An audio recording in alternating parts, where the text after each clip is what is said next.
sole prop muna. Kasi madaling i-set up, madali lang din siyang yung i-handle, ano yung mga gagawin afterwards. Kasi pagka nag-OPC ka, dapat very clear ka na ano na yung direction ng business mo. Kasi ang maganda kasi sa OPC, limited liability ka. So, siguro familiar ka na doon. Pagka limited liability ka, hindi hahabulin yung personal assets mo. Tapos, pagka OPC ka din, madali rin actually magkuha ng funding. Kasi pwede mo i-convert din yan eventually to a normal corporation pagka OPC. Alam mo ba yun? Opo. Oo, di ba? So, kung ang question is sa taxation-wise, gusto mo ba i-differentiate ko yung taxation ng sole prop at saka ng OPC? Hindi naman po.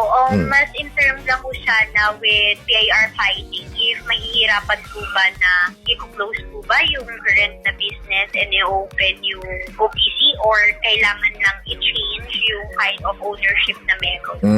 Actually, hindi ka makakapag-change. Ano siya talaga? Open ka ng bago kasabay. Tapos, yung pag-close nung unang business mo as a sole proprietorship, kailangan ready ka lang kasi medyo ma-force audit ka kasi doon pagka nagko-close ng companies. Kung reported naman, tama naman yung mga ne-report, nakapag-file ka naman na tax returns na kailangan i-file, wala naman siya usually issue. Kasi may mga kino-close ako recently na mga companies. Pinaka-issue lang is, kung may na-late na file, hinihingi lang yung mga financials, dun sa financial, double check kung ano yung proof nito. Kung mabibigay mo yung proof, okay ka na. O, kaya nila i-close yung sole prop. Ang nagiging mahirap dyan, pag wala ka nung documents.